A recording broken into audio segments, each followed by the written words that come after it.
Hello and welcome to food મંત્ર by Surabhi Vasa.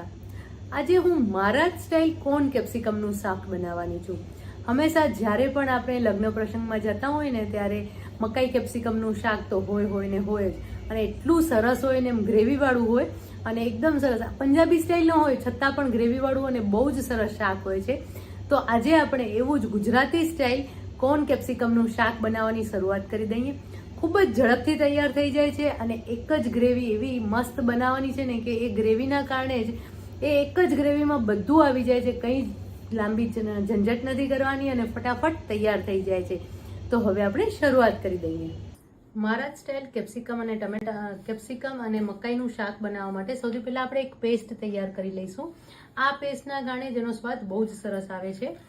સૌથી પહેલાં આપણે બે મોટી ચમચી શિંગદાણા લઈશું અને એની સાથે 2 ટેબલ સ્પૂન તલ લઈશું. તલ અને શિંગદાણા બંનેને સૌથી પહેલાં આપણે ક્રશ કરી લેવાના છે અને ક્રશ કરી અને એનો પાવડર તૈયાર કરી લઈશું. તલ અને શિંગદાણા ક્રશ થઈ ગયા છે. હવે એની અંદર બાકીનો મસાલો ઉમેરી લઈશું, જેમાં આપણે 3 ટીસ્પૂન લાલ મરચું પાવડર ઉમેરી લઈશું. બધો જ મસાલો આપણે આની અંદર ઉમેરી રહ્યા છીએ અને આ એક એવી ગ્રેવી તૈયાર થશે ને કે આમાંથી તમે બીજા ઘણા પણ શાક બનાવી શકશો. 2 ટીસ્પૂન ધાણા જીરું પાવડર ઉમેરી લઈશું, હાફ ટીસ્પૂન હળદર ઉમેરી લઈશું, 2 ટીસ્પૂન કિચન કિંગ મસાલો ઉમેરીશું, 5 ચમચી જીરું ઉમેરી લઈશું અને 2 ટીસ્પૂન કસૂરી મેથી ઉમેરી લઈશું.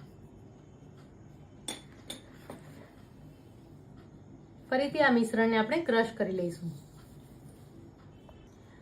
મસાલા સરસ ક્રશ થઈ ગયા છે. હવે એની અંદર આપણે ટમેટા ઉમેરી લઈશું. અત્યારે મેં 2 નંગ મોટા ટમેટા લીધા છે, એટલે કે 250 ગ્રામ જેટલા ટમેટા લીધેલા છે અને એને આપણે ક્રશ કરી લઈશું. થોડું પાણી પણ સાથે ઉમેરી લઈશું, કારણ કે મસાલાનું પ્રમાણ વધારે છે એટલે થોડું પાણી આપણે ઉમેરી લઈશું.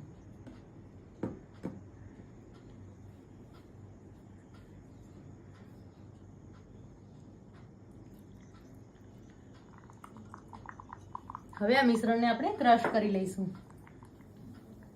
જો ગ્રેવી એકદમ સરસ તૈયાર થઈ ગઈ છે અને એનો કલર પણ તમે જોઈ શકો છો અને એકદમ થીક એવી ગ્રેવી તૈયાર થઈ છે અને અત્યારે એનો જે કલર આવે છે એકદમ પંજાબી સ્ટાઇલ એનો કલર પણ આવી ગયો છે.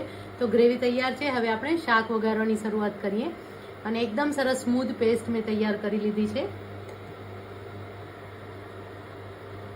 સૌથી પહેલા તેલ લઈશું. 2 ટેબલ સ્પૂન તેલ લેવાનું છે. જીરુંનો વઘાર કરીશું.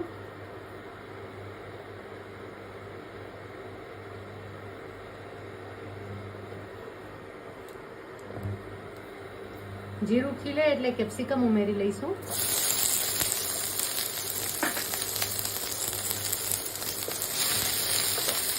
એની સાથે મકાઈના દાણા ઉમેરી લઈશું.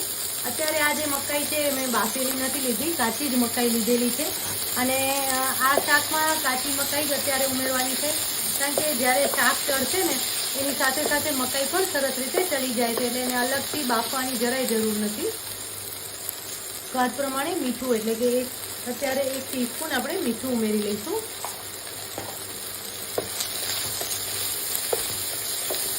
જો મકાઈ અત્યારથી ચડવા લાગી છે. હવે એની અંદર આપણે જે પેસ્ટ તૈયાર કરી હતી એ ઉમેરી દઈશું.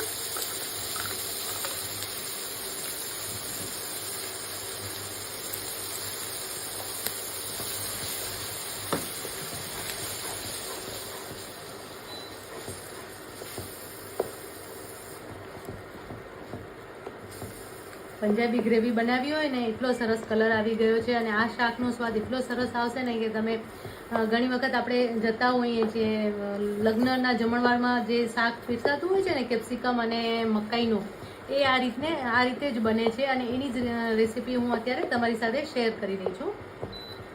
થોડું પાણી ઉમેરી દઈશું.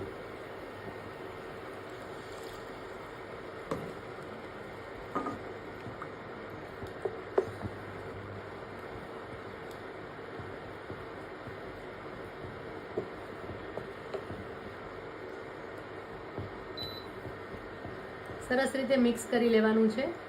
અત્યારે જ સુગંધ એટલી સરસ આવી રહી છે ને. આ શાક તમે બપોરે જમવામાં પણ લઈ શકો છો, સાંજના જમવામાં પણ લઈ શકો છો, ભાખરી સાથે, પરાઠા સાથે, બધા સાથે બહુ જ સરસ લાગે છે. હવે આ શાકને આપણે ઢાંકીને લગભગ 3 થી 4 મિનિટ સુધી થવા દઈશું, જેથી કરીને ટમેટાની કચાશ પણ દૂર થઈ જાય અને કોર્ન અને કેપ્સિકમ છે એ પણ સરસ રીતે ચડી જાય. ચેક કરી લઈએ.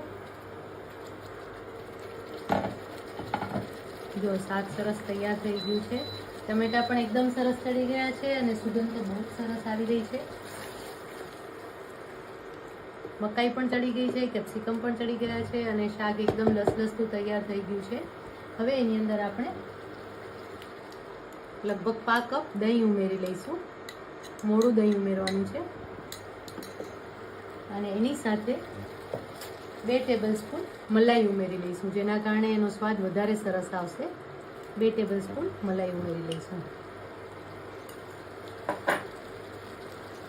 5 ચમચી ખાંડ ઉમેરીશું.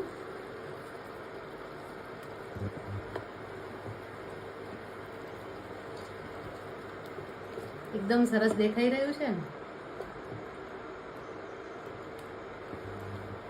બાળકોને તો મજા પડી જવાની છે અને અત્યારે તો મકાઈની સિઝન છે ને, એટલે આપણે હંમેશા એવું થાય કે મકાઈમાંથી કંઈક બનાવીએ, મકાઈમાંથી કંઈક નવી વાનગી બનાવીએ.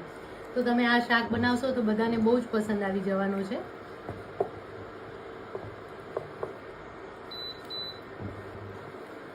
હવે આની અંદર આપણે તલ અને શિંગદાણાનો ભૂક્કો સાથે જ ઉમેરી લીધો છે, એટલે કે જ્યારે ગ્રેવી તૈયાર કરી હતી એની સાથે જ આપણે એની અંદર એડ કરી દીધો છે. તો જ્યારે તમે શાક વઘારો ને, એટલે કે એ જ્યારે પેસ્ટ વઘારો ને, ત્યારે એને છે ને સતત હલાવતા રહેવાનું છે ને, અથવા તો એકદમ સ્લો ફ્લેમ પર એને મૂકી દેવાનું છે. નહીં તો શું થશે કે તલ અને શિંગદાણાના કારણે એ જે મિશ્રણ છે એ નીચે ચોંટવા લાગશે અને એના કારણે તમારા શાકનો સ્વાદ બગડી જશે. એટલે એ વાતનું ખાસ ધ્યાન રાખવાનું છે. જો સરસ કલર આવી ગયો છે, સુગંધ પણ બહુ સરસ આવી ગઈ છે અને હવે એની અંદર આપણે થોડા પ્રમાણમાં કોથમીર ઉમેરી લઈશું, એટલે આપણું શાક તૈયાર થઈ ગયું.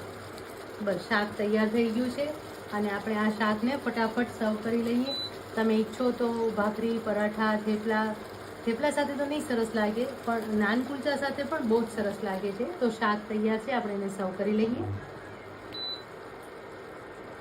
મકાઈ કેપ્સિકમનું શાક તૈયાર છે, આપણે એને સર્વ કરી લઈએ. મસ્ત ગરમા ગરમ શાક તૈયાર થઈ ગયું છે.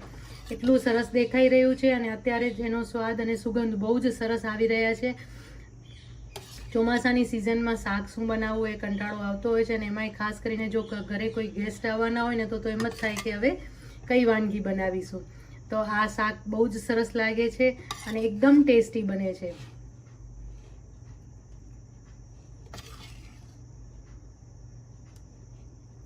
એકદમ ઇઝી મેં તમને ગ્રેવી પણ બતાવી દીધી છે, એટલે આ ગ્રેવીથી તમારું આ શાક છે એકદમ ઝડપથી તૈયાર થઈ જશે. તો તૈયાર છે મકાઈ અને કેપ્સિકમનું શાક, જે મારા જ સ્ટાઇલ છે. એટલે કે તમે જ્યારે પણ કોઈ જમણવારમાં જતા હો ને, ત્યારે આ જે શાક છે એ અચૂકથી તમને ખાવા મળશે. કોથમીરથી ગાર્નિશ કરી લઈશું અને સાથે સાથે થોડા મકાઈના દાણા પણ આપણે ઉપર ફેલાવી દેવાના છે. એટલું સરસ દેખાઈ રહ્યું છે ને આ શાક કે જોતા જ મોઢામાં પાણી આવી જાય છે. બસ આવી જ નવી વાનગીઓ સાથે, નવી વાતો સાથે ફરી મળતા રહેશું. ત્યાં સુધી બાય બાય.